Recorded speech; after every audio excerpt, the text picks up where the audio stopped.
I'm so confused.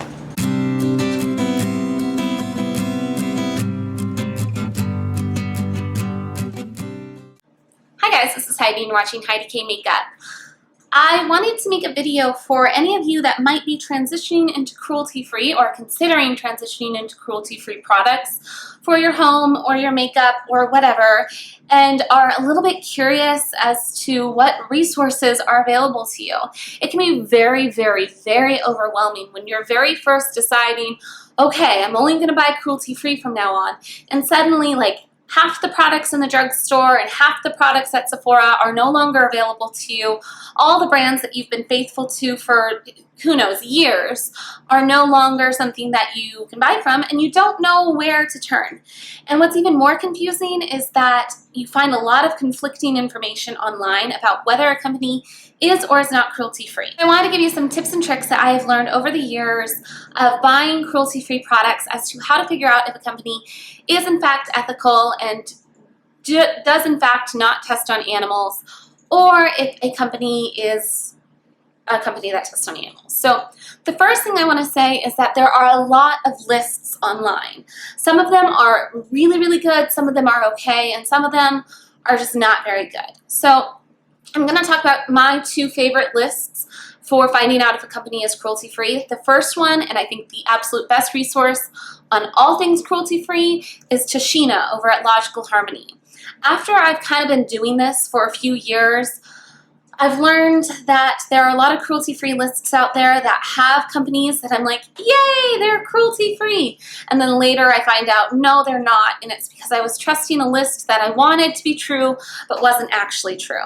Tashina at Logical Harmony has an incredible blog all about cruelty-free products, and her list is an awesome resource because it not only lists brands that don't test on animals and brands that do test on animals, but she also has a list of gray area brands where their answer was kind of shady but not enough to go into the yes, they definitely do test on animals. I love that list because it's a good resource for me to go back and send them emails myself if I have any questions. And then she also has a list of companies that she hasn't heard back from, or pending companies list.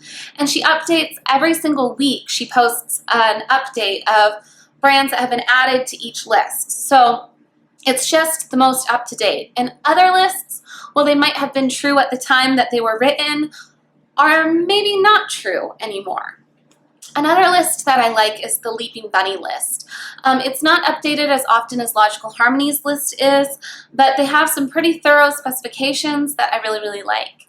And what I like about both the Logical Harmony and the Leaping Bunny list is that they have a way for you to know if the brand is owned by a parent company that tests, which we'll get into in a minute.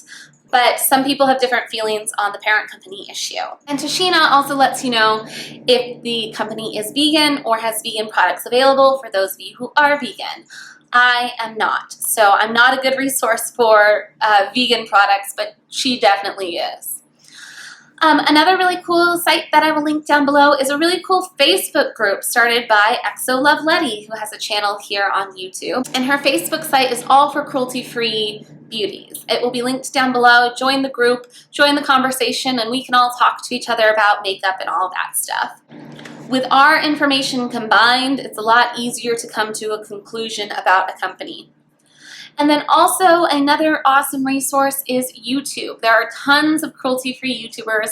I will link them all down below. Some of my favorites off the top of my head are Exo Love Letty, Shudra Stargleam, Secondhand Sweetness, The Bubblegum Princess, All Natural Aspirations, Beauty Talk with Sin.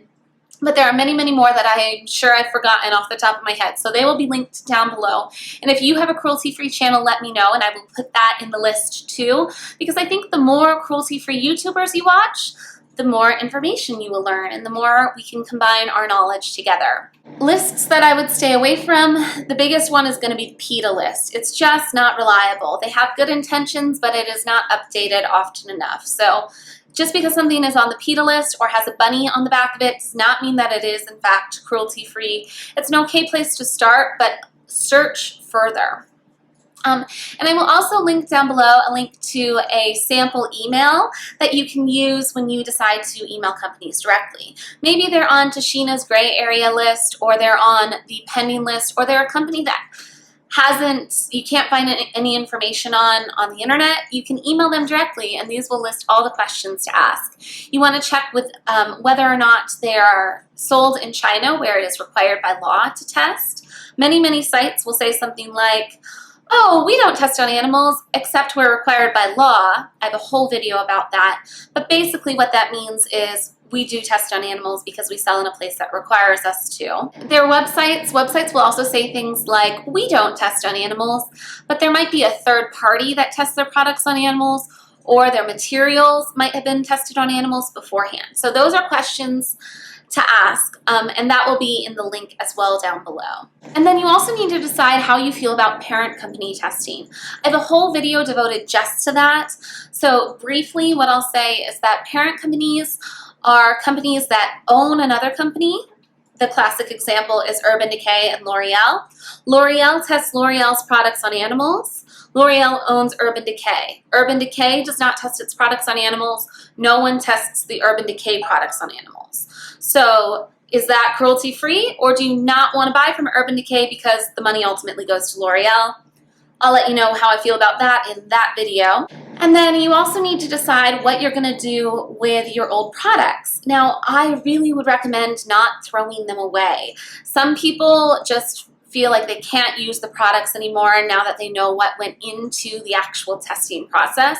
If you want to know more about that, you can check my video down below where I talk about why I chose to go cruelty-free. Some people just don't want to use those brands anymore and just want to get rid of it. But I honestly feel like you already paid for it, so the damage is already done. You might as well reduce waste and get your money's worth. Another option is you could donate that, or give it to a friend. I know some women's shelters will take used makeup as well. Now, I personally used quite a bit of mine and then eventually got rid of it, but that was only because I filmed these videos, and I want everything that I talk about to be things that are cruelty-free, and because of that, I didn't feel like I wanted to have those things sitting around my collection. So I actually ended up giving them away to friends and family and those kinds of things. But I think it's totally fine to keep it. I think it's totally fine to get rid of it too. You just have to decide how you feel on that issue. Those are just a little bit of kind of things to think about when you first start trying to go cruelty-free, and some practical links down below. So I hope that you guys enjoyed this video. If it was helpful, give it a thumbs up. If you're new to my channel and you haven't hit the subscribe button, hit the subscribe button. Maybe I will be a helpful cruelty-free resource for you. And if you'd like to see more of me, you can check out my parenting channel, HeidiKMTV, and we also have a daily vlogging channel, SuddenKimpact. So those will be linked down below as well. Thanks for watching, and good luck on your cruelty-free journey. Bye, guys. The favorites that I have for you are just not very much because I haven't really played around with a lot of things, and most of them are stuff that I've already mentioned, but it's just what I've been using. So I hope that you guys like it.